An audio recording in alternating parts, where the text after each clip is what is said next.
అబద్ధాలకు అసత్యాలకు ఈ ఆంధ్రప్రదేశ్ రాష్ట్రంలోనే కాదు ప్రపంచంలోనే పేటెంట్ హక్కు ఉన్నది వైఎస్ఆర్సీపీ పార్టీకి. ఏదైతే ఆ రోజు 2019లో ఏదే అబద్ధాలతో ఇదే అసత్యాలతో ఒక్క ఛాన్స్ అని చెప్పి అధికారంలోకి వచ్చి ఈ రాష్ట్రాన్ని ఏ రకంగా అయితే ముంచేశారో, మళ్ళీ ఈరోజు ప్రజలు ఇచ్చినటువంటి తీర్పుతో గుణపాఠాలు నేర్చుకోకుండా మళ్ళీ అదే అసత్యాలతో అదే అబద్ధాలతో మళ్ళీ ప్రజలకి విష ప్రచారం, అటు వైఎస్ఆర్సీపీ కానీ వాళ్ళ సాక్షి అవినీతి కరపత్రికతో మళ్ళీ అదే ప్రచారాన్ని కొనసాగిస్తుండడాన్ని చాలా చాలా దురదృష్టకరమైన అంశం. ఎందుకంటే మేము అధికారంలోకి వచ్చి 30 రోజులు కూడా కాల. ఈ 30 రోజుల్లోనే మరి మేము అన్న మాట నిలుపుకుని ఒక్కొక్క పథకం ప్రజలకు అందిస్తూ ఉంటే ఆ ప్రజల నుంచి పెద్ద ఎత్తున ఎన్డీఏ ప్రభుత్వానికి వచ్చినటువంటి స్పందనను చూసి వారవలేక ఈ 30 రోజుల్లోనే ఈ యొక్క విషపత్రిక కానీ ఏదైతే వైఎస్ఆర్సీపీ ప్రజలు గుణపాఠం చెప్పినా గుణపాఠాలు నేర్చుకునేటువంటి నాయకులు కానీ మాట్లాడేటువంటి తీరు మీరందరూ కూడా చూస్తారు. ఈ 30 రోజుల్లో ఏదైతే ఆ రోజు విశాఖ ఉక్కు ఆంధ్రుల హక్కు అని తెచ్చుకునేటువంటి విశాఖ ఉక్కు ఫ్యాక్టరీ ఏదైతే ఉందో, మరి ఆ విశాఖ ఉక్కు ప్రైవేటు పరం అయిపోతూ ఉంది. చంద్రబాబు నాయుడు గారు పవన్ కళ్యాణ్ గారు కూడా అంగీకరించారని వక్ర భాష్యాలు చెప్తూ అబద్ధాలు చెప్పారు. అది మొన్న కేంద్ర మంత్రి ప్రకటనతో ఆ వైసీపీది విష ప్రచారం అబద్ధం అని చెప్పి తేలిపోయినటువంటి పరిస్థితి. ఏదైతే ఆ రోజు 7,000 రూపాయలు పింఛన్ ఇస్తామని మేము ప్రజలకు చెప్తే చంద్రబాబు నాయుడు గారు 7,000 రూపాయలు కాదు కదా ఉన్న పెన్షన్కి ఎసరు పెడతారని విష ప్రచారం చేశారు. మొన్న జూలై 1వ తేదీన 7,000 రూపాయలు పింఛను అక్షరాల వాళ్ళు మరి పట్టుకెళ్ళి ఇవ్వడంతో అది అబద్ధమని తేలిపోయినటువంటి పరిస్థితి.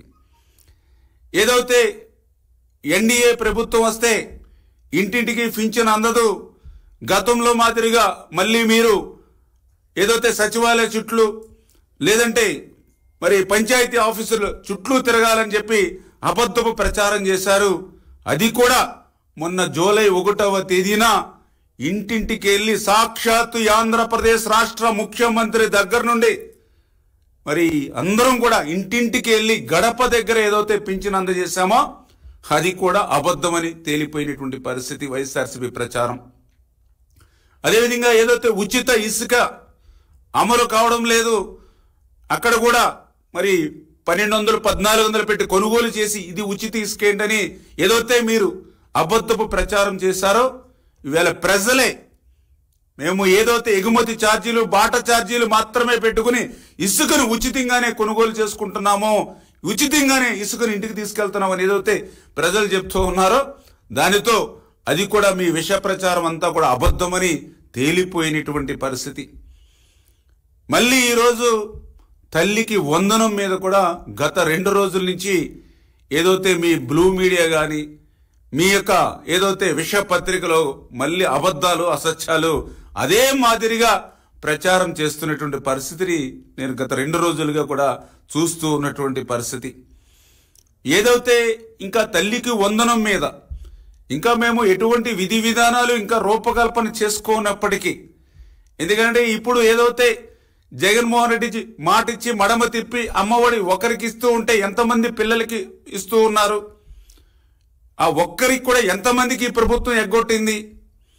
మేము ఏదైతే హామీ ఇచ్చినటువంటి ప్రకారం 2 ఉంటే ఎంతమందికి, 3కి ఇస్తే ఎంతమందికి, ఎంతమంది పిల్లలకి ఇస్తే ఎంత మనం బడ్జెట్లో మరి పెట్టాలి, ఇటువంటి వాటన్నిటినీ కూడా మేము ఇంకా విధి విధానాలు ఇవన్నీ కూడా ఆలోచన చేసి ఈ తల్లికి వందనం ఎప్పటి నుంచి ప్రారంభించాలి అనే దాని మీద ఇంకా మేము ఆలోచన చేస్తూ ఉంటే మరి ఈలోపుగానే తల్లికి వందనం మంగళం పాడినట్లుగా మరి వీళ్ళు విష ప్రచారానికి పూనుకోవడం అంటే చాలా చాలా సిగ్గుచేటు.